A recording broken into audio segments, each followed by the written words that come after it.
Tout ce que vous avez entendu à propos de Jézabel est un mensonge.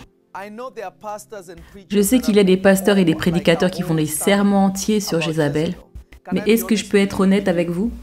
Ils vous ont menti, ils ne savent même pas qui est Jézabel. Ne me croyez pas si je suis quelqu'un qui ne chasse pas les démons. Ne me croyez pas si je ne suis pas quelqu'un qui peut entendre Dieu. Ne me croyez pas si je n'ai pas vu des malades guéris. Ne me croyez pas si vous ne m'avez pas vu chasser des démons en masse. Cela signifierait que je parle en dehors de ma juridiction. Mais je sais de quoi je parle et je vais vous le prouver dans les Écritures. Ce ne sera pas quelque chose que je pense ou que j'imagine, mais vous allez comprendre à travers les Écritures. Éphésiens chapitre 6, verset 12. Car nous n'avons pas à lutter contre des êtres de chair et de sang, mais contre les puissances, contre les autorités, contre les pouvoirs de ce monde des ténèbres et contre les esprits du mal dans le monde céleste. Dès le moment où tu dis que tu combats Jézabel, tu combats le mauvais combat. Jézabel est un leurre. Nous ne luttons pas contre la chair et le sang. Tu as donné à un démon le nom d'un être humain, tu as déjà échoué. À partir du moment où tu appelles l'esprit de Jézabel, tu as raté le but. Est-ce qu'un démon est un être humain ou il y a un esprit derrière un être humain? Il y a un esprit derrière un être humain. À partir du moment où tu dis « Oh, l'esprit de Jézabel », c'est un leurre. Car ton combat n'est pas contre la chair et le sang. À partir du moment où tu as mis la chair dans cela, c'est à ce moment-là que tu as perdu. Alors toutes les personnes qui t'ont enseigné sur Jézabel, ils t'enseignent d'une perspective humaine. Cela signifie qu'ils t'enseignent la mauvaise chose. Ils ne te disent pas ce que c'est réellement. Parce que pour que tu sois capable de combattre quelque chose, tu dois te rappeler que dans le domaine de la chair ou dans le domaine physique, chaque chose a une origine spirituelle dans ce qui est invisible, ce que tu ne peux voir. Alors si tu me vois moi en train de faire le service, tu ne diras pas forcément que c'est l'esprit de Lovi. Tu comprends que si tu mentionnes l'esprit de Lovi, tu es en train de parler de l'esprit de Dieu qui m'a envoyé. Regarde lorsque l'esprit d'Élie était en train d'être enlevé, regarde ce que les prophètes ont dit à propos d'Élisée.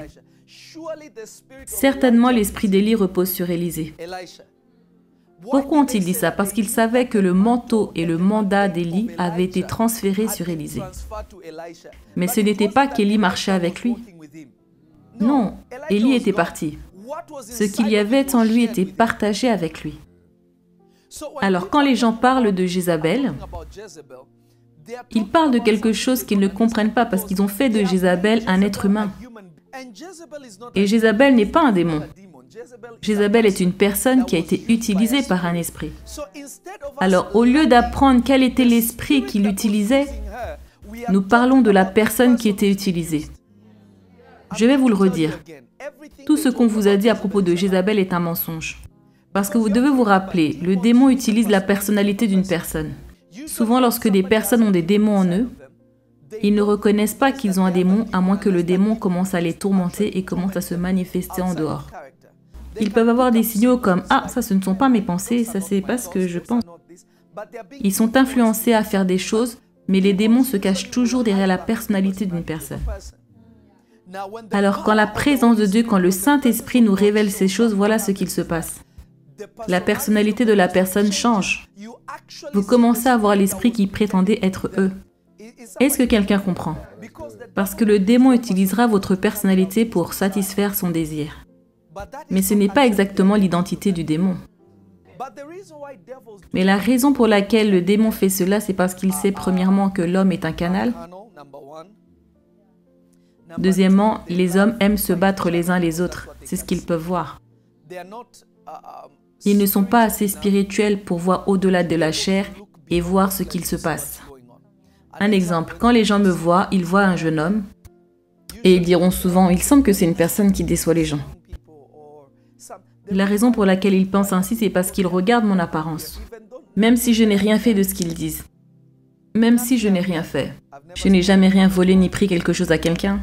Je n'ai rien fait de tout cela. Si j'ai fait quelque chose, c'est donner ma vie entière pour le service de Dieu.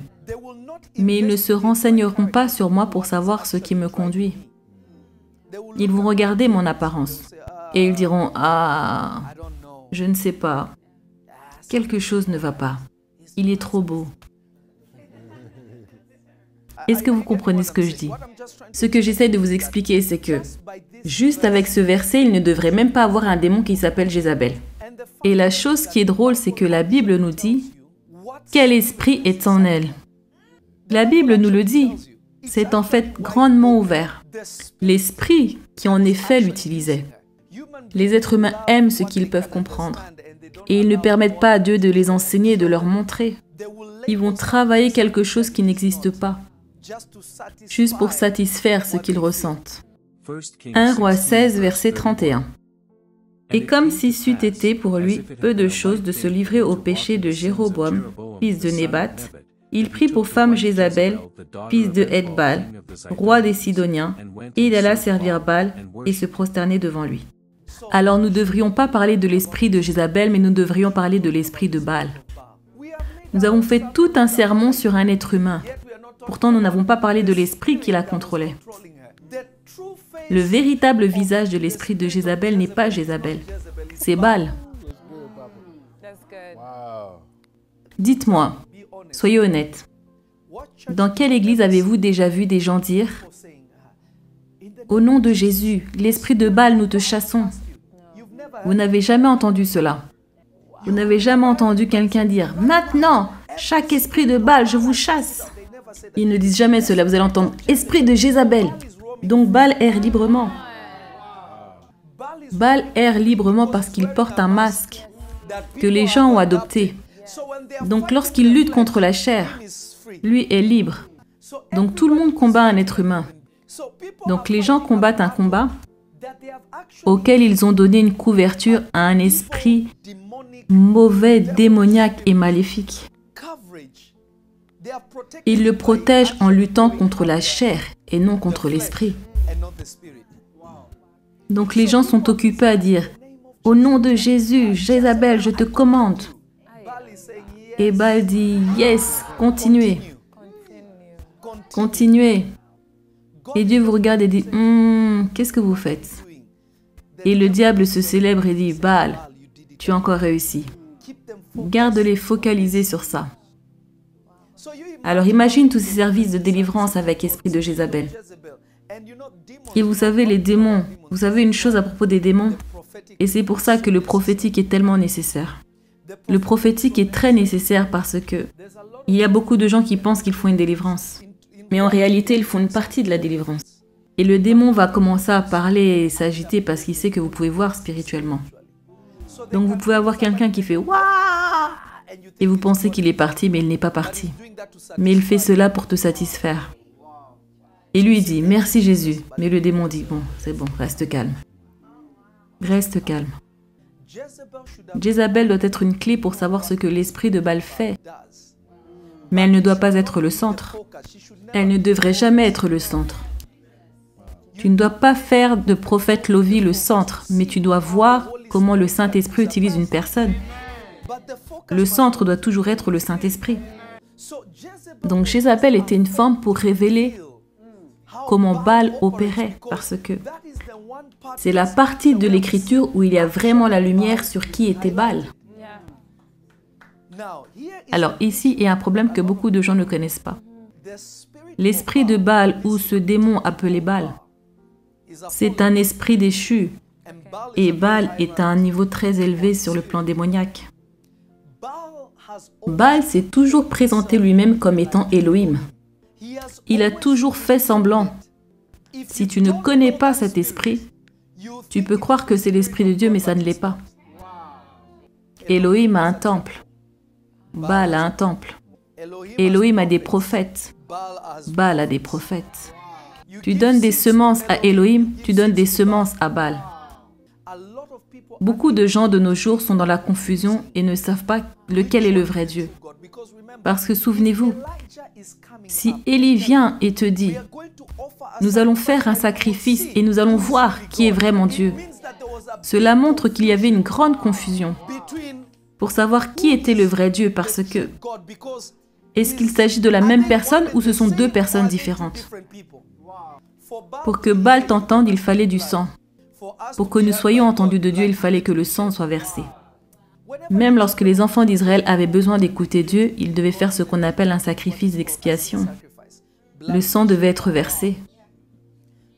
Les prophètes de Baal parlaient à Baal, Baal ne répondait pas, ils ont commencé à se scarifier parce qu'ils savaient que cela fonctionnait. Alors si tu es quelqu'un qui ne comprend pas comment ces choses sont mises en scène, vous voyez, nous sommes focalisés sur la mauvaise personne. Pourtant, cet esprit a été occupé dans l'Église, se camouflant derrière Jézabel. Ainsi, les gens se focalisent sur une partie et ratent la grande partie qui est derrière cela. En bref, l'esprit de Jézabel est au fait un esprit occulte. C'est l'esprit d'occultisme. Vous savez, certains parmi vous, vous ne le savez pas, mais dans certaines de vos églises, il y a des anciens, certains sont des francs-maçons ou dans divers cultes, mais vous ne le savez pas parce qu'ils sont dans l'occultisme. Mais ils sont assis là en train de prier Jésus. Ils se lèvent et disent « Dieu est bon, oh !» Vous ne le savez pas, mais c'est l'esprit de Baal, car c'est ce que fait l'esprit de Baal. Quand il est sur le point d'être exposé, ce qu'il fait, c'est cela. Il porte maintenant l'image de Jézabel. Vous êtes focalisé sur elle pendant qu'il fait ces choses dans les coulisses. Alors, quand tu es distrait et qu'il est sur le point d'être exposé, il va pousser l'image de Jézabel en avant. Vous savez, je ne sais pas d'où est venue cette idée que lorsqu'une femme séduit, elle séduit au sens de la luxure. Et ils diront que c'est l'esprit de Jézabel. Est-ce que vous savez ce que le nom Jézabel signifie? Vous savez, le nom Jézabel en lui-même signifie s'abstenir de toute chose impure, de ne pas se donner. Donc Jézabel ne vient pas d'une façon à te séduire, sur le plan sexuel. C'est ce que le mot Jézabel en lui-même signifie. Moussa, est-ce que tu peux vérifier cela rapidement? Vous avez entendu qu'est-ce que ça signifie? Pureté ou vierge. Imaginez, le nom Jézabel signifie pureté. Alors tu vas avoir beaucoup de pureté, ignorant son pouvoir. Tu vas croire que ce n'est pas Jézabel, or justement c'est Jézabel. Souvenez-vous, je vous ai dit tout ce que vous avez entendu à propos de Jézabel est un mensonge. Vous savez, certains parmi vous paraissent extra purs, extra justes, mais ne voyez aucune manifestation de Dieu, aucune sainteté, ou vous pensez que ça, ce n'est pas Jézabel. Vous pensez qu'ils sont juste là, mais c'est justement l'esprit de Jézabel qui est derrière. Combien de personnes m'ont entendu dire cela? Savez-vous, pour que vous puissiez opérer dans le monde occulte, il faut que vous soyez pur. Vous m'avez déjà entendu dire cela? J'ai déjà dit cela. Quand vous voyez des gens couchés à gauche, à droite, ce sont des bébés dans ce monde. Parce que tu n'as pas la permission de faire ces choses. Souvenez-vous, le diable ne vient jamais avec des cornes. Il ne vient pas avec une apparence rouge. Alors quand les gens parlent de l'esprit de Jézabel, ils pensent à... Jézabel avait été envoyée pour infiltrer les prophètes. Et le prophète est quelqu'un qui parle de la part de Dieu. Le mot prophète signifie simplement prédicateur qui dit la parole de Dieu. Un voyant est une personne qui dans la Bible dit des oracles, c'est ce qu'on appelle en réalité un prophète. Donc le travail de Jézabel n'est pas au milieu des membres de l'Église. L'œuvre de Jézabel est au milieu des prophètes, au milieu des ministres de Dieu, afin qu'ils vous enseignent la mauvaise doctrine. Laissez-moi vous montrer. J'essaie de vous aider, j'essaie d'aider quelqu'un. Apocalypse 2, verset 19. Je connais tes œuvres, ton amour, ta foi, ton fidèle service, ta constance et tes dernières œuvres plus nombreuses que les premières. Remarquez, Jésus parle à l'Église. Il dit, je sais toutes les bonnes choses qui vous concernent. Vous êtes patient, vous êtes ci, vous êtes ça. Continue de lire, écoutez cela. Mais ce que j'ai contre toi, Jésus dit qu'il a des choses contre eux. Mais quelles sont ces choses? Regardons. Mais ce que j'ai contre toi est que tu laisses la femme Jézabel qui se dit prophétesse. Regardez, quand l'esprit de Jézabel vient, elle vient sous la forme d'enseignement. Parce que l'esprit de Jézabel vient toujours pour prétendre qu'ils sont des saints de Dieu. Cela signifie que Jézabel ne vient jamais pour te séduire, dans le sens de la sexualité. Vous voyez, quand on voit une femme faire juste « Oh, nous on est là, vous voyez, ça c'est l'esprit de Jézabel ». Ce n'est pas Jézabel. Jézabel vient toujours pour dire « Ainsi dit le Seigneur », mais le Seigneur dont elle parle, c'est Baal, pas le Seigneur Dieu Tout-Puissant.